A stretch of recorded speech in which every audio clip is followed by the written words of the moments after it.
जोड़ी हम तेरे नवाज। उसके बाद साहब सारी रात नशे में गुजरी और फिर आप उठा लाए। एक बात कहे साहब, हमारी घिनौनी करतूत के बारे में गांव वालों को मत बताना साहब, हमारी बहुत बेइज्जती हो जाएगी साहब। हाँ ठीक है। तुम्हारा चौथा साथी कहाँ है? गज्जू। ओ साहब, बे नौटंकी का नाम ना लो हमारे सामने। उस गज्जू ने हमें दारू पिला पिला के खज्जू बना दिया। वो कहीं मिल जाना तो बस ज्यादा होशियारी दिखाने की जरूरत नहीं है। अगर वो तुम्हें मिले तो सबसे पहले मुझे खबर करोगे।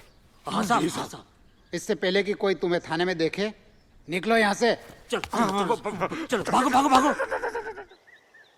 अरे हुआ क्या है, कुछ बताओगे भी या यूं ही घुग्गू की तरह इस दीवार को ही ताकते रहोगे? तुम तो चुप ही रहो पंडितान, ये सब तुम्हारे कारण हुआ है। हमारे कारण? और नहीं तो क्या, ना हम रास्ता देखने जाते, ना घंटा चोरी होता, ना वो पुलिस वाला हमें थाने में बुलाकर हमारी बेइज्जती करता। अरे पंडित जी, तो आप कौन सा मंदिर में बैठकर रात भर चौकीदारी करने वाले थे? और वो घंटा तो आपके घर में रहते हुए भी चोरी हो सकता था। और इन सब के लिए आप हमें क्यों दोष दे रहे हैं? हमने तो आपको वहाँ इसलिए भेजा था ताकि जब आप वहाँ से लौट कर आए तो हमें बता सके कि रासलीला कैसी रही और क्या क्या हुआ। अब क्या बताए पंडिताई, अगर हमने बताया कि रासलीला कैसे हुई तो हमारी धोती ढीली हो जाएगी। जब लोगों को मालूम पड़ेगा कि हमने शराब पीकर नचनिया के साथ ठुमके लगाए, फिर तो धोती नीचे ही गिर जाएगी। अरे भगवान, पूरे जंगल बचा लियो। कुछ बोले का? अरे कुछ नहीं बोले हम, काम करो अपना, जाओ यहाँ से। काम ही कर रहे थे और जा रहे हैं। हाँ तो जा, भाग। नाच मिठी कहीं की बेटियां रासलीला में हो। लक्ष्मी, मुझे बताओ, मैं पिछले आधे घंटे से यही सवाल पूछ रहा हूँ और तुम बार बार वही जवाब दिए जा रही हो। कुछ तो बताओ, उस रात को इस वारदात को किसने अंजाम दिया था?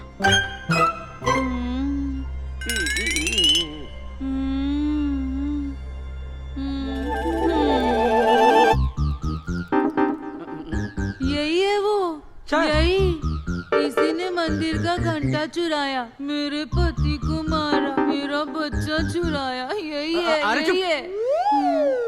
सर ये पागल है, इसकी बात मत आइए। देखिए ये पागल आपको भी पागल बना देगी, मुझे भी पागल बना देगी। इसके पागलपन में फंसने से अच्छा है कि हम इस पागल को पागल खाने भेज दें। बात तो तुम ठीक कह रहे हो। अगर ये यहाँ रहेगी तो हमारे किसी काम की नहीं है। और अगर इसे पागल खाने में इलाज के लिए भेज दिया गया तो शायद हमारे काम आ सकती है। और अगर बाद में इसकी बात सच निकली तो कहाँ गया? गया।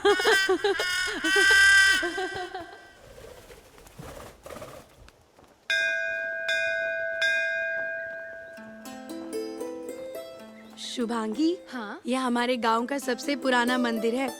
यहाँ जो मन्नत मांगो सब पूरी होती है, लेकिन मन्नत दिल से मांगनी पड़ती है।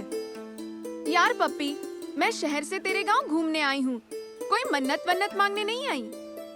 और वैसे भी भगवान ने मुझे सब कुछ दिया है, बस तलाश है तो एक अच्छे जीवन साथी की। तो जीवन साथी ही मांग ले, अच्छा वर मिलेगा। पप्पी सही कहती है बिटिया, भगवान के आशीर्वाद से सारी मनोकामना पूर्ण होती है। ये फूल ले लो, ये मन्नत के फूल है, जो मांगोगी वो मिलेगा। भोले बाबा सारी इच्छाएं पूरी करेंगे। पंडित जी, मैं ये सब नहीं मानती, और वैसे भी मुझे पूरा विश्वास है कि मेरा जीवन साथी बहुत ही हैंडसम होगा, बिल्कुल सलमान की तरह।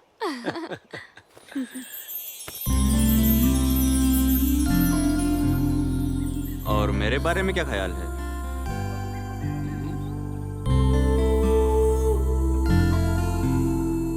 अपनी शक्ल देखी है आईने में? देखी है ना, आपके सलमान से तो काफी अच्छी है। लेकिन सलमान की इतनी बड़ी बड़ी मूछें नहीं होती। अरे मूछें तो ठाकुरों की आन बान और शान की निशानी है। अब कहने को तो मुझे पंडित जी की भी नहीं है, तो क्या पंडित जी सलमान खान बन जाएंगे? क्यों पंडित जी? अरे भैया मुझे अपने पछड़े में मत घसीटो। अरे मैडम, अपना ये फूल तो लेते जाओ। इसे तो तुम अपने पास ही रखो, मुझे कुछ मिले ना मिले तुम्हें जरूर कुछ मिल जाएगा। मिल जाएगा नहीं, लगता है मिल गया। तो बताइए क्या समस्या आप लोगों की? ठाकुर साहब, रामगढ़ में कुछ ऐसी समस्याएं हैं जो कभी हम हमारे पुरखों से सुना करते थे, और वो है पानी की। ठाकुर साहब, बारिश होने की वजह से नदी में पानी तो आ रहा है, लेकिन उसका पानी रहस्यमय तरीके से उतर रहा है।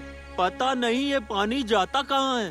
ठाकुर साहब, सबसे पहले तो गजानन की मौत हुई, उसके बाद में उसकी पत्नी लक्ष्मी बेचारी पागल हो गई। और तो और ठाकुर साहब, उसके कोख में जो बच्चा था वो भी मर गया।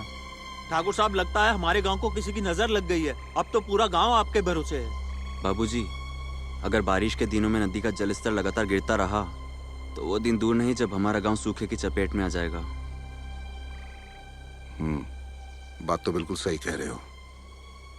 समस्या तो है, लेकिन ये पहली बार नहीं हुआ है। हमारे दादाजी के समय भी ऐसा ही हुआ था। तब हमारे दादाजी ने प्रण लिया था कि वो महादेव को चांदी का घंटा अर्पित करेंगे, लेकिन जब से दादाजी का घंटा चोरी हुआ है ना। जीजा जी, दादाजी का घंटा नहीं, दादाजी की निशानी घंटा। अरे वही तो बोल रहा हूं मैं।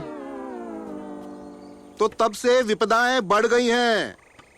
इस समस्या का बस एक ही समाधान है कि उस चांदी के घंटे की जगह पे कोई सोने का घंटा अर्पित करे। और हम प्रण लेते हैं आप लोगों के सामने कि बहुत जल्द सोने का घंटा हम अर्पित करेंगे। बड़े ठाकुर! हाँ बस करो, जाइए जाइए। सुन बेटा। जी बाबूजी। जरा अपनी माँ को बुला ले, बोल थोड़ा अर्जेंट बुलाया मैंने। जी। बैठ बैठ बैठ।